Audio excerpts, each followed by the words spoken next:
Hello അസ്സാം വലൈക്കും. അപ്പം ഞാൻ റെഡി ആയിട്ട് പോകുന്നത് ഇന്ന് എനിക്കൊരു എൻഗേജ്മെൻറ്റ് ഉണ്ടായിരുന്നു. ഞാനും അനിയനും മോനും കൂടെയാണ് കേട്ടോ പോയിട്ടുണ്ടായിരുന്നത്. അപ്പം ഞങ്ങൾ മാത്രം ഉള്ളതുകൊണ്ട് തന്നെ ബൈക്കിലായിരുന്നു പോയത്. ഓഡിറ്റോറിയത്തിൽ എത്തിയപ്പോഴത്തേനും പെണ്ണൊക്കെ റെഡി ആയിട്ടുണ്ടായിരുന്നു. പിന്നെ ഞങ്ങളിതാ നേരെ ഫുഡ് കഴിക്കാനായിട്ട് പോയി. ഫുഡൊക്കെ സൂപ്പറായിരുന്നു കേട്ടോ. മട്ടൻ ബിരിയാണി ആയിരുന്നു. അങ്ങനെ ഫുഡൊക്കെ കഴിച്ചിരിക്കുമ്പോഴായിരുന്നു ഞങ്ങൾ ഹാഷിറിനെ കണ്ടത്. ഞങ്ങളുടെ തൊട്ടടുത്ത ടേബിളിലുണ്ടായിരുന്നു. അപ്പോൾ അതൊക്കെ കണ്ട് ഞങ്ങളിതാ വെളിയിലിറങ്ങിയപ്പോഴത്തേനും ഞങ്ങളൊരു സെൽഫി എടുക്കാമെന്ന് വിചാരിച്ചേട്ടോ. അപ്പം ഞങ്ങൾക്ക് സെൽഫി എടുക്കാനായിട്ട് വരുന്നതാണ്.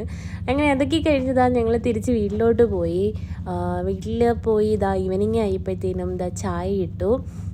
ഞാൻ ചായ ഇടുന്ന സമയത്ത് അനിയൻ പോയി ബേക്കറിയിൽ നിന്ന് കുറച്ച് സാധനങ്ങളൊക്കെ വാങ്ങിച്ചുകൊണ്ട് വന്നു കേട്ടോ. ചായ കുടിക്കുമ്പോൾ ഒന്നും ഇല്ലെങ്കിൽ ഒരു സുഖമില്ല. അപ്പോൾ ഇതിനും കേക്കും കുറച്ച് പപ്സ് ഐറ്റംസൊക്കെയാണ് വാങ്ങിയത്. പിന്നെ ഞങ്ങളിതാ എല്ലാവരും കൂടി ഇരുന്ന് ചായയും പപ്സൊക്കെ കഴിച്ചു. അപ്പോൾ ഇത്രയേ ഉള്ളൂ ഇന്നത്തെ വീഡിയോ. നെക്സ്റ്റ് വീഡിയോ ആയിട്ട് വരാം. ബായ്.